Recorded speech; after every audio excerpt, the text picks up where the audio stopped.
US, Israel war with Iran Day 51. 1. Iran says it has new cards on the battlefield. The ceasefire expires tomorrow. This is the most important statement of the last 24 hours. Iran's top negotiator and Parliament Speaker Mohammad Ghalibaf posted this on X today. We do not accept negotiations under the shadow of threats. In the past 2 weeks, we have prepared to reveal new cards on the battlefield. Nobody knows what those cards are. What we do know, Iran's judiciary chief said this morning that Tehran must maintain 100% readiness for new US attacks. He said there is a strong possibility of more strikes and that the US has not achieved its war objectives. The ceasefire expires at midnight Wednesday Eastern Time. That is tomorrow night. 2. Vance is flying to Islamabad today. Iran says it is not going. J.D. Vance, Steve Witkoff, and Jared Kushner are departing for Pakistan today for a second round of negotiations. Pakistan has locked down parts of Islamabad in preparation. Armed paramilitary soldiers are patrolling the streets around the Serena Hotel where talks are expected to be held.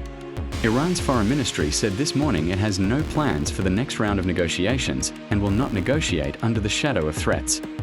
As of this morning, no Iranian delegation has departed for Islamabad according to Iranian state TV. Vance is flying to a meeting that Iran says is not happening. 3.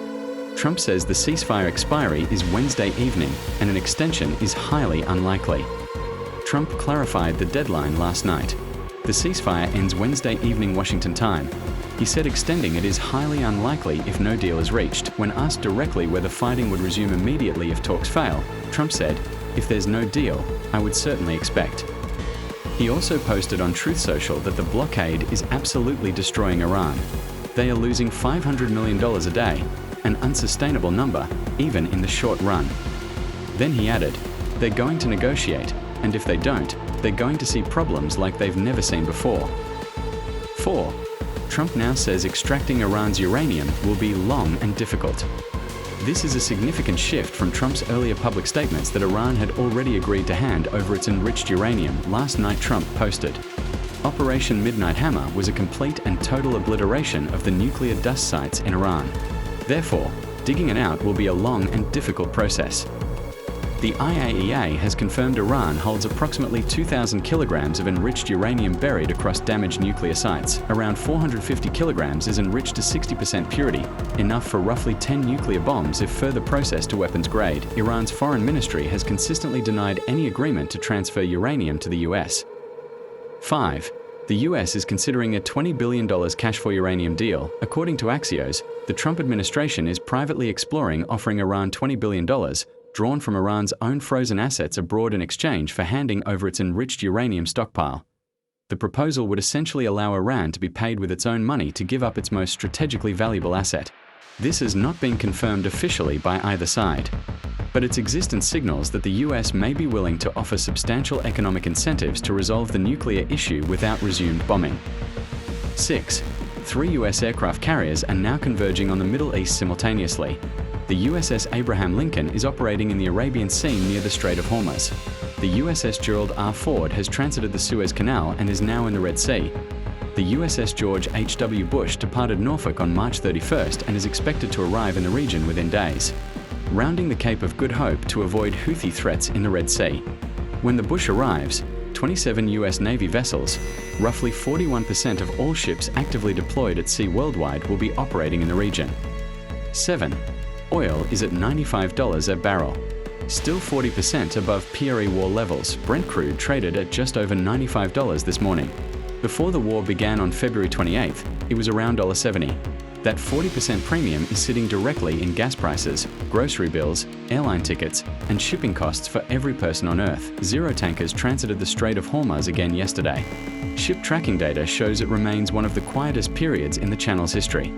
A former Treasury official confirmed the blockade is eliminating $435 million in daily Iranian economic activity. Iran has now lost tens of billions since the war began. 8. Iran is demanding the return of the seized Chuscar and its crew. And vowing retaliation, Iran's foreign ministry formally demanded the return of the cargo ship Chuscar, seized by US Marines on Sunday, along with its sailors and their families. The IRGC called the seizure a ceasefire violation and armed piracy. Iran's military has vowed to respond. Iranian semi-official media reported drone strikes were launched at US vessels, though no damage was confirmed by the US. Iran's top military command, Qadim Al-Anbiya, stated, "Armed forces of the Islamic Republic of Iran will soon respond to and retaliate for this act of armed piracy." 9. General Petraeus says both sides want a deal. The expert view is cautiously optimistic. Retired US Army General David Petraeus told CNN today that both sides would like to see a deal to end the war with Iran. An independent energy analyst and diplomatic expert told CNBC that expecting a real peace settlement is going too far from one round of talks, comparing it to the 2015 nuclear deal, which took more than 2 years to reach a preliminary framework. The most realistic outcome being discussed privately, a diplomatic roadmap rather than a permanent settlement, a framework that pauses the immediate crisis while longer negotiations continue. That may be enough to prevent bombs from falling again tomorrow night. 10. Where everything stands right now. 24 hours to the deadline. The ceasefire expires tomorrow at midnight ET. Less than 24 hours from now, Iran says it has new battlefield cards and will not negotiate under threat. Vance is flying to talks. Iran says it will not attend. The Strait of Hormuz remains closed. No tankers are moving. 3 US aircraft carriers are converging on the region. Iran's uranium is still in the ground and the question of who controls it remains completely unresolved. 20,000 seafarers remain stranded in the Gulf. Oil is at $95 and the blockade is destroying $500 million of Iranian economic activity every single day. The next 24 hours will determine whether this war resumes or whether a framework for peace is found. This is day 51, and the ceasefire will expire tomorrow.